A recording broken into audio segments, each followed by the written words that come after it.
Bagong taon, bagong buhay. Yan na marahil ang hiling ng marami sa mga kapatid nating preso at bagong laya. Kaya naman tinutulungan sila ngayon ng pamahalaan na makahanap ng trabaho. Para sa update, magbabalita live mula sa Manila City Jail. Si Mobile Journal Kyla Makantan. Kyla, ano-anong trabaho yung available para sa mga kapatid nating PDL at bagong laya? Yes.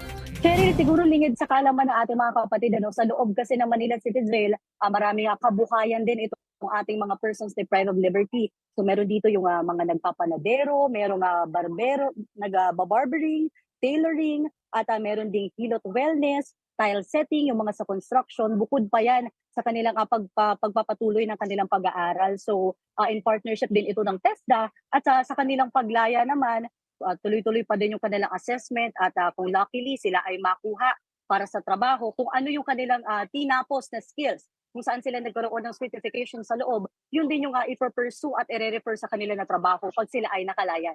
Sorry. Pinipili, Kyla, yung makikinabang dito. Yes, Cheryl, sa loob pa lang talaga binabantayan yung kanilang pagtatrabaho, yung kanilang progreso.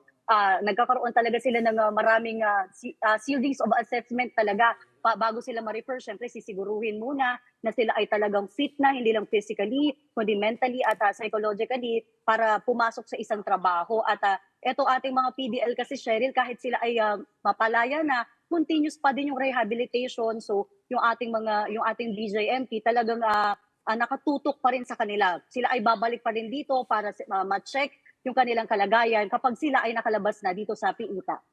So far, meron na bang natanggap sa trabaho sa kanila? Yes. Cheryl, actually, itong Bandila program ay kakalunsad lang ngayong araw pero ginagawa naman na daw ito noon pa ng BJMP. So kapag may mga tumutulong sa kanilang ibang mga kumpanya at mga stakeholders, sila ay nagre-refer na talaga ng mga PDL para masiguro nga yung formation. Yun kasi yung kanilang kagustuhan para sa mga PDL na para hindi na talaga babalik kasi marami nga mga kapatid natin na pinipiling bumalik kasi sinasabi nila wala na daw silang buhay dito sa labas, mahirap maghanap ng trabaho. So yun ang kanilang goal, holistic yung kanilang pagtulong dito sa ating mga PDL. Kaya yung ilan ay maswerte na napagkalooban din ng Kabuhayan Showcase. Yan ay binibigay din bilang aftercare program sa mga talagang deserving o yung karapat-dapat. Cheryl, noon meron na din tayong na feature yung pagtitinda ng pandesal na dito rin ginagawa sa loob ng Manila City Jail gamit ang bisikleta at yung kariton at may mga iba na sa kanilang pagsubaybay bumalik doon sa bisyo o matigas yung ulo, yun ay kanilang binawi. Kaya paalala natin sa mga kapatid natin na PD, lalo na sa mga bagong laya, magseryoso dahil magandang oportunidad para sa kanilang pagsisimulang muli. Ito nga ang mga programang ibinibigay at inihahanda ng BJMP para sa kanila. Seri. Maraming salamat, Mobile Journal Kyla Makantan.